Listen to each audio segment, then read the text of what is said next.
Good morning, guys. Welcome to Talent Blazer, India's latest tech platform that is there to help you at every stage of your career. Now, if you have been here, you know me. My name is Gaurav, and I'm your teacher and mentor in this journey. And recently, we have started a new series where we are covering Paper 2 Commerce, right? And in this, I have already covered Unit 1 thoroughly, right? International Business. Now, in today's class, we'll be starting with Unit 2, Accounting and Auditing, right? So, in today's class, what will be the schedule and how we will proceed? अब धीरे धीरे करके आपको explain करते हैं, right? The pattern will be like we will be explaining few of the crucial topics, right? And in today's class, I will be focusing upon majorly auditing, right? Because majority of students what they do is basically prepare for accounting and they discounts these topics and they never do pay attention on what actually auditing is and how they can like this topic can actually make or break their situation in their final examination. So what happens is that they don't prepare well for auditing and this is where they lack. So I will be here to help you guys to prepare for auditing thoroughly in today's class, right? So we'll start with what is the basic definition of what we know about auditing, right? So an audit of the financial statement is a independent examination of the financial statements of the company. मतलब क्या है जो भी हमारी financial statements होती हैं company की जैसे प्रॉफिट एंड लॉस हो गया जैसे आपका बैलेंस शीट हो गया right and one more thing that we know cash flows right so ये हमारी फाइनेंशियल स्टेटमेंट होती है बेसिकली होता क्या है फाइनेंशियल स्टेटमेंट ये कंपनी की फाइनेंशियल पोजीशन दिखाती है कि how well company is performing how well company is doing आप प्रॉफिट एंड लॉस से आप कंपनी का स्टेटस जान सकते हो करंटली उनके एक्सपेंसेस उनके प्रॉफिट उनके gains everything you can know from profit and loss balance sheet से आप उनकी liquidity position as you must have covered so many ratios आप वो पता लगा सकते हो कितने कितने रेशियोज कितने लिक्विडिटी पोजीशन है अच्छी पोजीशन है नहीं है उसके बारे में आप एग्जैक्टली एक अच्छा खासा आइडिया पता लगा सकते हो and this is very important for whom for the share holders of the company they are very much vested in what to know the balance sheet how is the company performing in real life right and third thing that is very important and somehow being underrated is the cash flow कि कितना cash actually में company के पास है कितना cash उनकी company से outflow हुआ है इनफ्लो आया है in an accounting period right तो financial statement is basically prepared for an accounting period अब अकाउंटिंग पीरियड डिफर कर सकता है it what we know generally of accounting period is that it starts from 1st of April and end on 31st of March. But let's suppose a company, you know, initiate in between this period, November, October, or let's say September. So the financial period for that particular company will be from the commencement date that let's suppose that is 1st September and 1st September to 31st March, not 1st September to the next September. That's not how it is, right? तो होगा इसी bracket के range में 1 अप्रैल to 31 मार्च अब depend करता है कि अगर आप पहला यही पैटर्न फॉलो कर रहे हो और if you have picked up data from anywhere like let suppose आपकी कंपनी रजिस्टर्ड हुई है 1 सितंबर को तो वहाँ से 31 मार्च तक राइट तो ऑडिट किसका होता है फाइनेंशियल स्टेटमेंट का मैंने अभी एग्जांपल बता दी क्या क्या है financial statement profit and loss balance sheet cash flow ठीक है अभी यहाँ पे हम बात करें independent examination of the financial statement of the company by independent or qualified auditors why because auditors are basically अगर हम बात करें तो दो तरीके के होते हैं auditors one is external जो external होता है कंपनी के बाहर से and then there is internal auditing by internal team एक इंटरनल टीम भी होती है ऑडिटर्स की with in the company right तो इंटरनल टीम भी होती है एक एक्सटर्नल टीम भी होती है एक्सटर्नल व्यू पॉइंट क्या होता है एक इंडिपेंडेंट व्यू पॉइंट मिल सकता है लेट्स सपोज अगर कंपनी ही बोल देती है अपनी इंटरनल टीम को लेट्स प्रेजेंट फॉल्स फिगर अब बैलेंस शीट अच्छी दिखा दो अब प्रॉफिट एंड लॉस में प्रॉफिट दिखा दो जो हमारा प्रॉफिट नहीं है जब कैश फ्लोज में आप इतना इनफ्लो दिखा दो जबकि वो नहीं है so what is there happening is basically fraud right तो वहाँ पे चीट करा जा रहा है लोगों के साथ तो वो सारी चीज़ें इंटरनल में पॉसिबल है इंटरनल ऑडिटर्स कर सकते हैं तो उन सब चीज़ों को अवॉइड करने के लिए why there we need a independent examination of the financial statement while we are dealing in public companies because in public company who are the owners हमारे owners हैं share holders right so they own the part of company because they can not be a part of dealing of the day to day company because they are mostly invested into what they do in usual life right अगर आप किसी company के share holder हो तो आप ऐसा नहीं कि पूरे टाइम आप कंपनी में बैठे रहोगे you have other things to do as well तो अब ऑडिटर को यहाँ पे क्या करना होता है, एग्जामिन करना होता है, उसे डिटरमाइन करना है कि कितनी करेक्ट है, कितनी रिलायबल है और कितनी ऑथेंटिक है हमारी फाइनेंशियल स्टेटमेंट। तो क्या क्या कि कितनी करेक्ट है, कितनी रिलायबल है, कितनी ऑथेंटिक है हमारी फाइनेंशियल स्टेटमेंट। तो ये बहुत इंपॉर्टेंट बन जाता है यहाँ पे बात करना, कि हम बात कर रहे हैं कि कितनी करेक्ट है, कितनी रिलायबल है एंड कितनी ऑथेंटिक है। तो correct, reliable, authentic, CRA, right. तो ये ऑडिटर को देखना है, उसे एग्जामिन करना है। ठीक है, हमने वही बात करी जो इसमें लिखा हुआ है, cash flow statement, balance sheet and income statement of the company, nothing else, that's already I have discussed. Okay, तो इसके आगे अगर हम बात करें तो ऑडिटिंग है क्या, एक basically systematic and independent examination है of an organisation financial statement records and operation to determine whether they are accurate and comply with relevant law, regulation and accounting principles। अब होता क्या है कि अब इंडिया में जो अकाउंटिंग प्रिंसिपल्स फॉलो करे जा रहे हैं, अगर उन्हीं के अकॉर्डिंग ही है, अकाउंटिंग स्टैंडर्ड जो है उन्हीं के अकॉर्डिंग ही जो फाइनेंशियल स्टेटमेंट्स प्रिपेयर करी गई हैं वही हैं, कहीं और तो नहीं फॉलो करा, कुछ और मेथड तो नहीं फॉलो करा। अगर इन केस फॉलो करा जा रहा है तो उसके बारे में नोटिफाई करा है कि नहीं करा है, right. So these are the thing that they look after, right. ऐसा नहीं है कि फाइनेंशियल स्टेटमेंट ही नहीं बनेगी, फाइनेंशियल स्टेटमेंट डेफिनेटली बनती है, because a public company has to file in.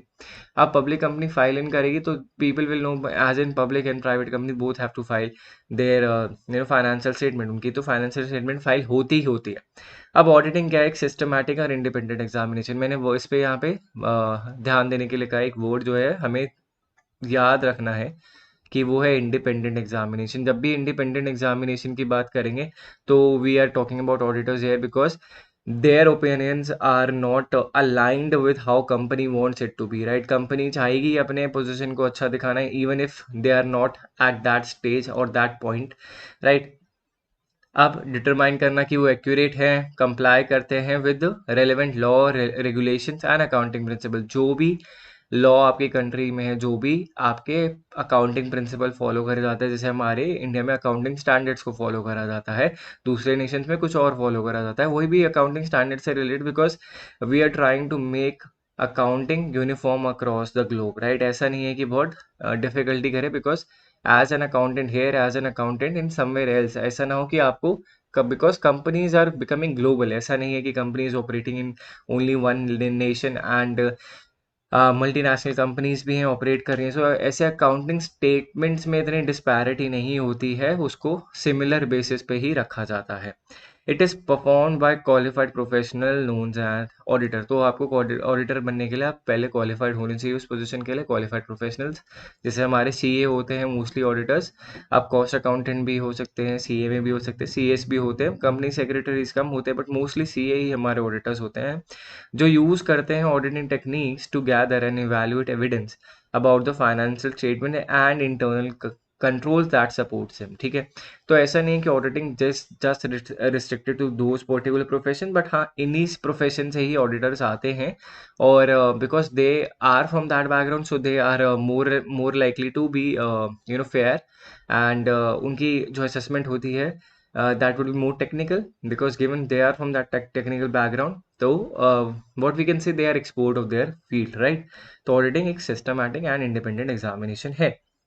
ठीक है, परफॉर्म कौन करता है, ऑडिटर्स जैसे जो हमारे क्वालिफाइड प्रोफेशनल्स होते हैं, जिनको क्या करना होता है, यूज करनी होती है वेरियस ऑडिटिंग टेक्निक्स, जिससे वो गैदर करते हैं और इवैल्यूएट करते हैं evidence about the financial statements and the internal that controls है। Okay, so I think we are all clear till now कि ऑडिट है क्या, ऑडिटिंग होता क्या है, ऑडिटर क्या करता है एंड ऑडिटर हो कौन सकता है। Okay, now we move on to the next one, types of auditing. Right, तो जैसे मैंने अभी आपको बताया कि बहुत सारे टाइप्स होते हैं ऑडिटिंग के, and they like let's suppose they can be asked in your in your examination as well, right. Internal audit, जैसे मैंने अभी थोड़ी देर पहले ही आपको एक्सप्लेन करा इंटरनल ऑडिट से क्या रिलेटेड होता है। जो इंटरनल ऑडिट एक कंपनी खुद ही परफॉर्म करती है, right. As I said, not every management would want to present a false figure. हर कोई मैनेजमेंट ऐसा नहीं है कि एक फॉल्स फिगर ही प्रेजेंट करे, they are management who presents who present or who do their works responsibly and ethically, right? तो हम internal audit कराते हैं, conduct कराते हैं, and to see whether the internal auditors are doing their jobs perfectly or not, we have to conduct external audit. And it is mandatory after a while that if your turnover is over 100 crores, you have to done and get an audit done, right? तो audit करवाना ही पड़ता है, compulsory है, तो वहाँ पे आप exclude नहीं कर सकते कि हम नहीं कराएंगे और हमारे हमसे तो हम मना कर देंगे. So those are not the things that you can say no to, right? You have to comply because that's the government rule and regulation. तो उसके बाद क्या होता है इंटरनल ऑडिट में, it's your companies employees, those who are working there, those who want to those who are preparing or actually going through the financial statement that has been prepared. So it is like a first line of check. Internal audit क्या है? एक first line of check है जहाँ पे आप actually में देखते हो कि आपकी कंपनी की फाइनेंशियल स्टेटमेंट सही है कि नहीं है, जितना वो बोल रहे हैं उतना दिखा रहे हैं, are there even enough evidence to back them of.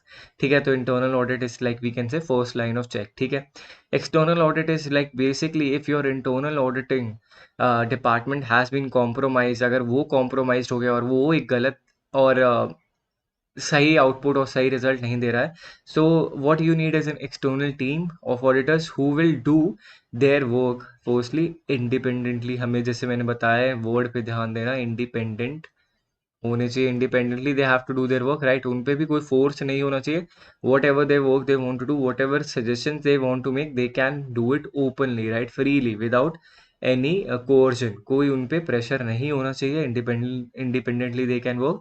And one more thing is that internal audit team should provide their support as well, should provide their support. उनको supporting role देना है यहाँ पे, because let's suppose as an external auditor you are confused at some place, maybe you generally don't deal in that type of business. आप एक external auditor हो, आपको वहाँ पे कुछ प्रॉब्लम आ रही है कि एक्चुअली में इस एंट्री का क्या प्रॉब्लम है, इस स्टेटमेंट में इन्होंने ये लिखा तो है कि ये दिस थिंग एग्जिस्ट, बट वो एसेट दिख नहीं रहा है, बैलेंस शीट में दिख रहा है, बट एक्चुअली में वो कंपनी की साइट में नहीं है, कहाँ पर है? तो इसमें वहाँ पे वो इंटरनल ऑडिटर्स से पूछ सकता है, और एग्जैक्टली इंटरनल ऑडिटर्स को भी हेल्प करना है उनको एक फेयर स्टेटमेंट प्रिपेयर करने में, right? So another thing that they have to do is not only they should be independent or they should get support from internal auditors, but they have to make fair assessment, right? Fair assessment is another thing that they have to do it as well. ठीक है, fair assessment भी एक चीज़ होती है. सो ऐसा नहीं है कि आप सिर्फ क्या करो इंटरनल ऑडिट कर दो या फिर और एक्सटर्नल ऑडिटर्स बिल्कुल ही दुनिया से अलग है, दोनों को ही साथ मिलके काम करना पड़ता है एक्सटर्नल ऑडिट को. बट ये चीज़ ध्यान रखनी चाहिए कि they shouldn't be compromise, they have to do their work honestly, right? और उनको बस सपोर्ट मिलना चाहिए. In let suppose in that is a hypothetical scenario कि अगर आपको होता है कि प्रॉब्लम हो रही है, अगर इन केस प्रॉब्लम नहीं है, if you are able to access और each and every information, right? So another thing that a company has to make sure that each and every information, each and every information shall be accessible to external auditor. So that is given, right? अगर आपका external auditor आया है तो you have to make sure that each and every information shall be accessible because he wants to make a fair assessment. अगर वहाँ पे आप मना करते हो that I can't give you this information और that information, then उसकी assessment correct होने के कम चांसेस है. ठीक है, अब इसी के बाद एक्सटर्नल ऑडिट का ही एक पार्ट बनता है कंप्लायंस ऑडिट. जैसे मैंने बताया कि अगर आपका turnover is after certain figure, let suppose 100 crore है, तो then you have to comply, आपको कंप्लायंस ऑडिट कराना ही पड़ेगा because government has said so and that is become mandatory, right? तो कंप्लायंस ऑडिट है तो वो भी कराना पड़ेगा, that is also of same nature जैसे एक्सटर्नल ऑडिट का है. अब ऑपरेशनल ऑडिट पे आ जाते हैं. व्हाट डज ऑपरेशनल ऑडिट पे? So operational audit is basically a branch of internal audit. What we can say is ये फोकस करता है ऑन ऑपरेशंस. आपके जो कंपनी में ऑपरेशंस हो रहे हैं, क्या वो कंपनी के ऑपरेशन सही हो रहे हैं, नहीं हो रहे हैं?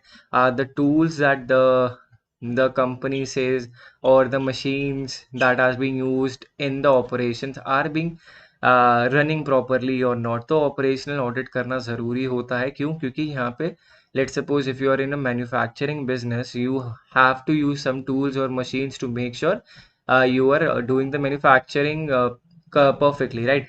तो अब operational audit में क्या होगा, let's suppose if the machine used to give an output of 100 units in a day, ठीक है, that is what it used to, ठीक है, but when and that is what has been said कि that this machine performs and makes 100 units in a day, right? So while doing your operational audit, you find it out it only produce 80 units in a day. So that is where you say that that company employees are not performing or not operating the machine up to what it can perform, right? तो basically मतलब इसका ये है कि operational audit में we focus mainly on the word operation, जो भी company के operations होते हैं। जैसे मैंने यहाँ पे एक एग्जांपल दिया कि अगर आपके पास टूल्स एंड मशीनरी होगी तभी आप क्या करते हो, ऑपरेशंस कर रहे हो, एक मैन्युफैक्चरिंग बिजनेस सेटअप कर रखा है तो आपके पास टूल्स होंगे, मशीनरी होंगी। अगर आपकी मशीनरी अगर लेट सपोज 100 यूनिट्स बनाती है एक दिन में, ऐसा आपको बताया गया है बाय द एम्प्लॉइज की इतना बनाती है, and this is how we have been saying कि अच्छा 100 यूनिट्स ऑन एन एवरेज बनाती है। बट ऑपरेशनल ऑडिट जब कराया गया तो पता लगा कि only 80 units in a day has been produced, इतना ही प्रोड्यूस करा जा रहा है।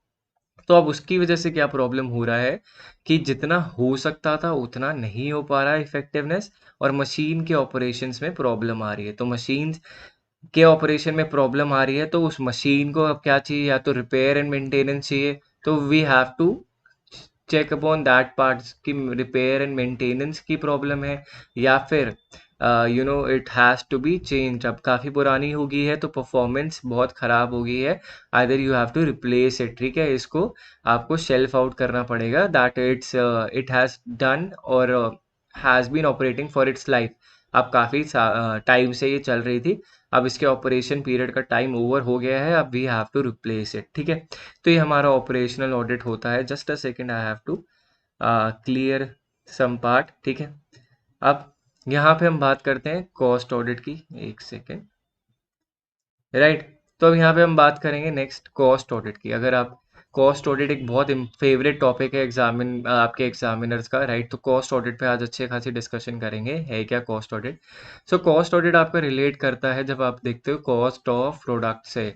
अगर आप, जैसे हम बात कर रहे थे अभी, मैन्युफैक्चरिंग बिजनेस है तो आपका अल्टीमेटली प्रोडक्ट की कॉस्ट कितनी आ रही है, तो वो कॉस्ट ऑडिटिंग करना है कि रॉ मटेरियल आपका कितने का है, रॉ मटेरियल, देन उसके बाद उसको मैन्युफैक्चर करना, तो मशीनरी पे जितना भी उसका खर्चा आ रहा है रॉ मटेरियल से उसको ट्रांसफ़र करना इन finish goods, so how much that cost, ठीक है। फिनिश गुड्स से उसको पैकेज करना, एंड पैकेज करके उसे फाइनली डिस्ट्रीब्यूट करना, ट्रांसपोर्ट करना बेसिकली।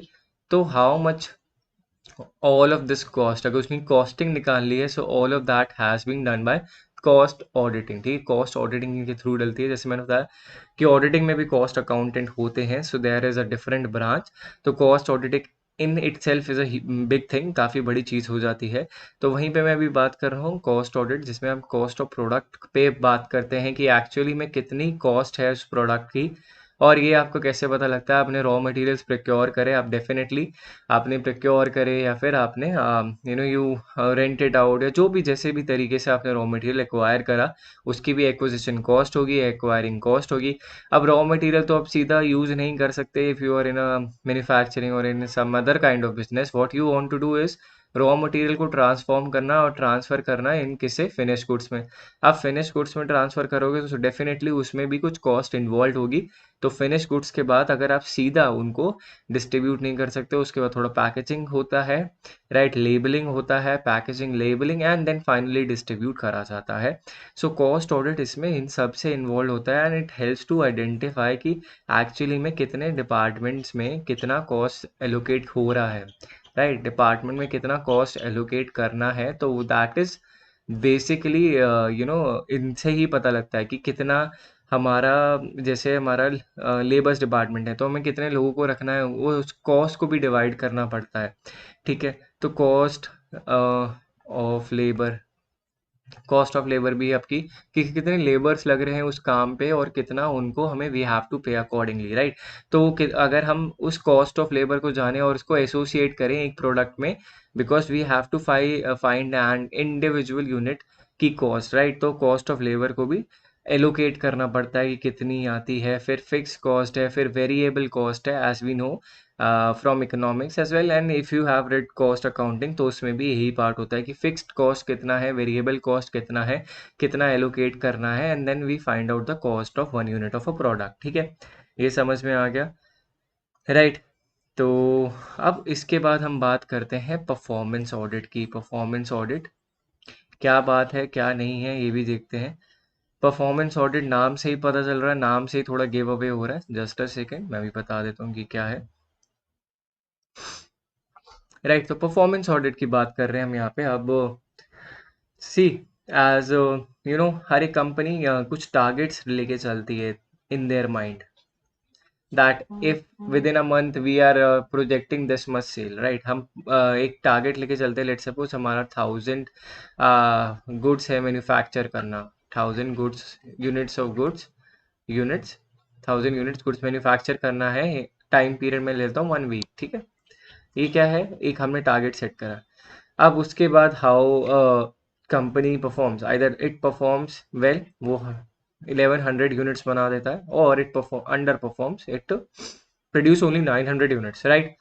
अब ये क्या है, परफॉर्मेंस ऑडिट में एक्चुअली में आपको देखना है how is company performing related to its target. अब वो अपने टारगेट से वो कैसे कितना परफॉर्म कर रही है, जितना होना चाहिए उतना हो रहा है, या फिर उससे कम परफॉर्मेंस आ रही है, राइट? तो performance auditing is all about what have the targets you have been setting and what are the target that you have been achieving. अब इसमें ऑडिटिंग में क्या है, you have to find out the root cause कि क्या हो रहा है, उसकी वजह से परफॉर्मेंस गिर रही है या परफॉर्मेंस उठ रही है, राइट? अगर आपने 1000 यूनिट्स गुड्स सेट करा है and your performance is dipping, if it's coming out to be 900 units, तो परफॉर्मेंस ऑडिट जो है वो कंडक्ट कराया जाएगा, पता लगाया जाएगा what is the weak link, जो वीक लिंक है जिसकी वजह से हमारा कंपनी जो है इतना अच्छा परफॉर्म नहीं कर पा रहा है, तो उस पर हमें काम करना है एंड हैव टू मेंश्योर कि it goes up to 1000 unit of goods, that is whole of performance unit. अब ना अब बात करते हैं यहाँ पे, अगर if your company is anyhow producing more than 1000 unit of goods, right? Up performance may, if you are already excelling, so what we'll do is shift the target, that if we are able to do more than 1000, so maybe let's do it 1100 as our target. We should set that as a target, and maybe let's see if our team can push it as well, तो उससे ज़्यादा तो नहीं perform कर सकते। And what are the things that are actually performing way too well, और कहाँ पे और स्कोप है जहाँ पे हम अपना परफॉर्मेंस और इंक्रीज कर सकते हैं। So those are the things that actually comes under the performance audit. Okay, अब बात करते हैं फाइनेंशियल ऑडिट में। Financial audit is nothing but financial statement का ऑडिट है, जो हमारी फाइनेंशियल स्टेटमेंट्स है। As you all know, as I expect you to all of you to know, financial statement, balance sheet, हमारा P&L एंड हमारा cash flow, right? Because financial statement is very basic, अपने 11th में start करा है, तब से ही पढ़ा हुआ है, 11th 12th and the basic of the accounts, right? So financial audit is all about the auditing of financial statements. So what all are the income and expenses that have been mentioned, what all are the asset and liabilities that have been mentioned in our balance sheet, in our P&L, and what all has been mentioned in cash flow. So did those activities really happen or it didn't happen? So this is all about financial audit, right? And the last one is forensic audit. So if the company is missing out of any details or anything that company said, so that company said कि we are going to project this, हम एक काम करने वाले हैं further date में, future date में, तो और वो परफॉर्मेंस नहीं होता है, तो फॉरेंसिक डिटेल्स, एक्चुअली में forensic details is nothing but to identify the past records with the current record, जो हमने पास्ट प्रोमिस करे हैं और उसके रिलेटेड हमारी एक्चुअल परफॉर्मेंस कितनी अच्छी हुई है, नहीं हुई है, that is totally comes under the part of forensic audit. तो ये हमारे टाइप्स ऑफ ऑडिटिंग थे। आपको सबसे ज़्यादा ध्यान रखना है कॉस्ट ऑडिटिंग पे, जिसके आज हम और ज़्यादा डिटेल में पढ़ेंगे। बाकी सब बस थोड़ा थोड़ा यू हैव टू रिमेंबर कि इनके नाम से मीनिंग समझना था, and there is nothing more that you have to basically focus upon, बस एक बार इतना फोकस करना था, and everything rest of it is pretty much similar as I said. नाम से यू कैन डिपिक्ट कि क्या है क्या नहीं है, राइट? सो अब मूव ऑन करते हैं हमारे नेक्स्ट टॉपिक पे, टाइप्स ऑफ ऑडिटिंग के बाद कॉस्ट ऑडिट पे। जैसे मैंने कहा, ये काफ़ी इंपॉर्टेंट टॉपिक है आज के टाइम पे, और आपके एग्जामिनेशन पॉइंट ऑफ व्यू से भी, ठीक है? अब बात करते हैं कॉस्ट ऑडिट में क्या है। सबसे पहले कॉस्ट ऑडिट क्या है? एक कॉम्प्लेक्स मेथोडोलॉजी है that aid businesses in scrutinising their expense framework and detecting areas where enhancement can be made. ठीक है, अब बात क्या है? कॉस्ट ऑडिट एक कॉम्प्लेक्स, कॉम्प्लेक्स तो सारी है, हर चीज anything that is related to auditing has to be complex, right? कोई इजी नहीं है। अब इसमें क्या है, एड करता है बिजनेसेस को स्क्रूटनाइज करना, उनका एक्सपेंस फ्रेमवर्क को स्क्रूटनाइज करना, मतलब आपको जानना, निचोड़ना, अच्छे से छानबीन करना आपके एक्सपेंस कहाँ हो रहे हैं, कहाँ नहीं हो रहा है।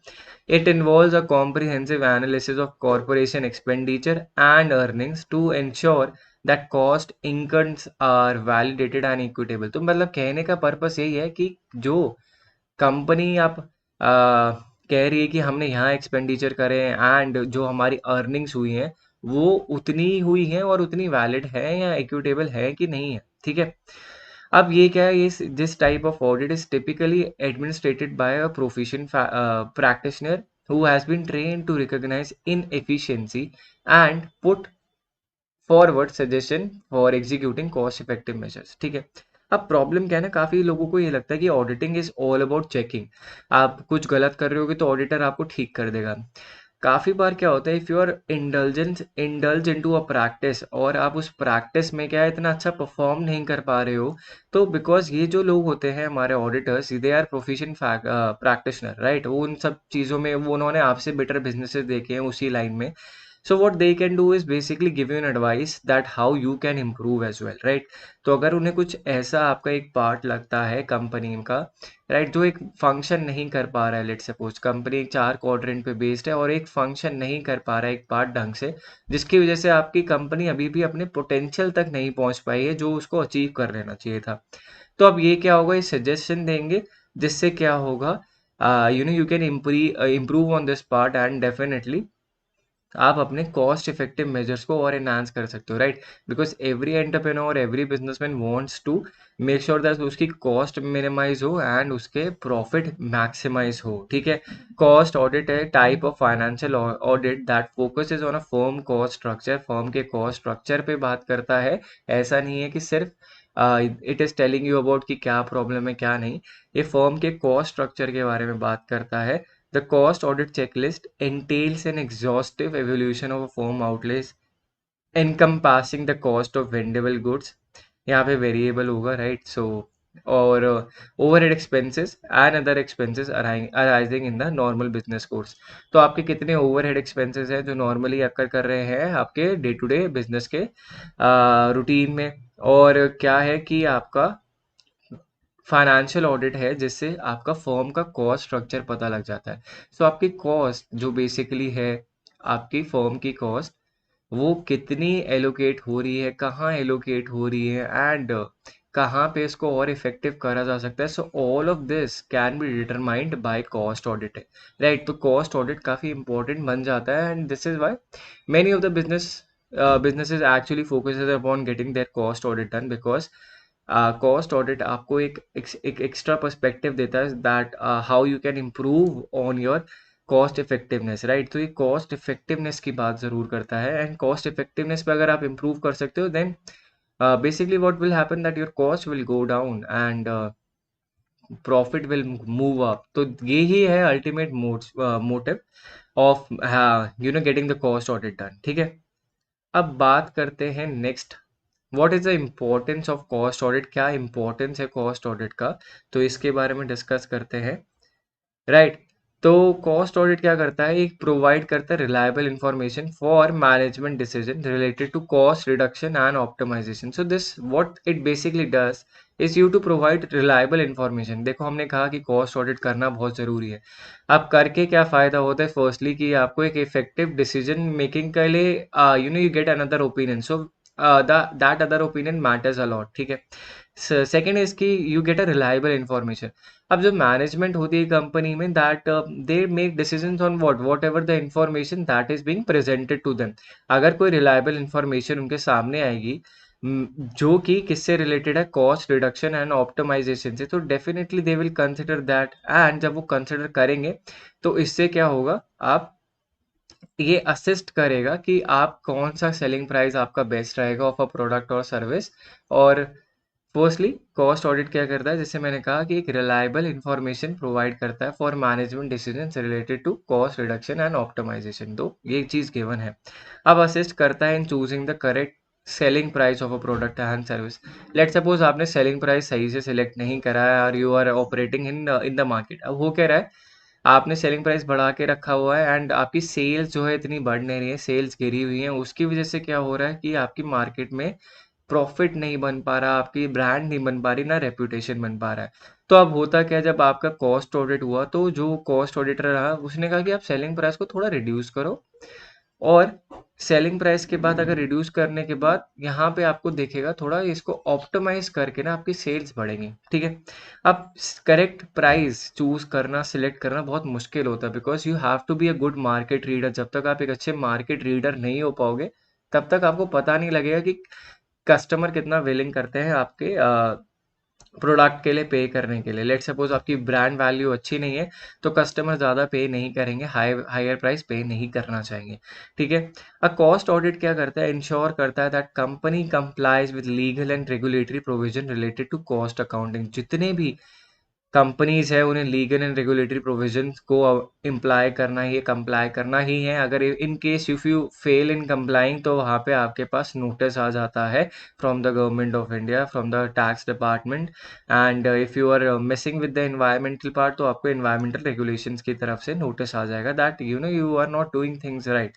तो इसकी वजह से कॉस्ट ऑडिटिंग कराना ज़रूरी है। अगर आपको नहीं पता है कि कौन कौन से लीगल एंड कंपलसरी और रेगुलेटरी प्रोविजंस हैं तो वो चीज़ वो देख के आपकी तरफ से फाइल कर देंगे, जिससे आपको नोटिस नहीं है कि गवर्नमेंट की तरफ से that you are doing a wrong wrong thing right. तो आप कोई गलत काम कर रहे हो तो उसको भी कॉस्ट ऑडिट जो है इंश्योर करता है कि आप कंपनी सही से कंप्लाई करे, तो गलत काम को आप अवॉइड कर सको और आपको ऐसे कुछ गलत नोटिसेस नहीं आए। ठीक है। फिर अब बात करते हैं इसमें we can add this to improve efficiency and productivity. As simple as that, अगर आप सेलिंग प्राइस को तो रिड्यूस कर सकते हो। अब सेलिंग प्राइस को रिड्यूस करना is not one way thing. Selling price को रिड्यूस करने के लिए you have to look up to the cost of the product. Cost of the product में आप देखोगे कहाँ मिनिमाइज करी जा सकती है, कहाँ पे, अगर जहाँ पे आपने देखा कि यहाँ पे कॉस्ट को मिनिमाइज करना पॉसिबल है तो वहाँ पे क्या होगा, आप इम्प्रूव कर पाओगे एफिशिएंसी को। जब एफिशिएंसी इम्प्रूव होगी, राइट, ई से एफिशिएंसी में यहाँ पे डिनोट कर रहा हूँ, तो आपकी प्रोडक्टिविटी भी बढ़ रही है। और जहाँ पे आपको एक्चुअली में पैसा स्पेंड करना चाहिए आप वहाँ पे स्पेंड कर रहे हो और ultimately you are able to get major chunks of profit right. तो प्रॉफिट जो है आपका ज़्यादा मिलेगा। तो वो चीज़ पॉसिबल कैसे हो पाएगी, जब आप अपने आप को एफिशिएंट बना पाओगे। एफिशिएंट बनने के लिए जैसे मैंने कहा बहुत कुछ करना नहीं है, get your cost auditing done right. Aims to ensure that the cost accounting system is being held in accordance with the applicable laws and regulation। आपका जो cost audit conduct कराया जाएगा has to be done within the laws and regulation। वहाँ से आपको कुछ ऐसा external काम नहीं कराएंगे, ऐसा कुछ illegal काम नहीं करेंगे। Let's suppose आपका cost auditing में यहाँ पे कुछ भी failure आता है, so then that is on that firm because that firm was basically auditing your books। आपने एक्सटर्नल ऑडिट करा है and even after that that firm is not actually hasn't done his job right, तो वहाँ पे उस company का problem होता है, आपका नहीं। तो ये हमारा इम्पोर्टेंस है कॉस्ट ऑडिट का कि पहला है एक असिस्ट करता है किसमें, finding out the right price. हमें पता नहीं है कि कौन सा सेलिंग प्राइस बेस्ट होगा तो कॉस्ट ऑडिट उसमें हेल्प कर देता है। इसमें इंश्योर करता है कि आप कंप्लाई करो लीगल एंड रेगुलेटरी प्रोविजन के साथ, तो वो भी इसमें पॉसिबल है। एड करेगा एफिशिएंसी और प्रोडक्टिविटी को इम्प्रूव करने में, तो दैट इज गिवन, सो वो भी चीज़ कर देता है।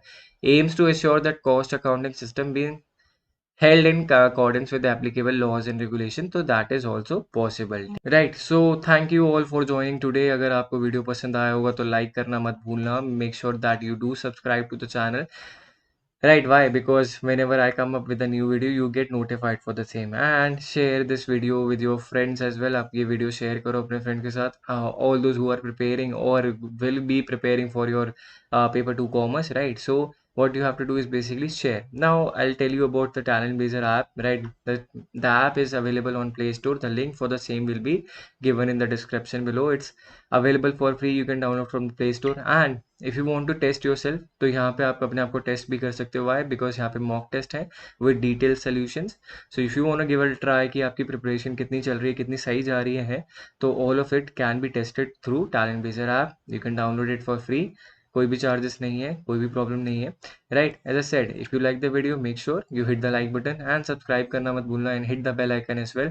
सो whenever I come with the next video you get notified for the same, because I will be making a video soon on unit 2, right, जिसमें हम कंटिन्यू करेंगे यूनिट 2 के बारे में.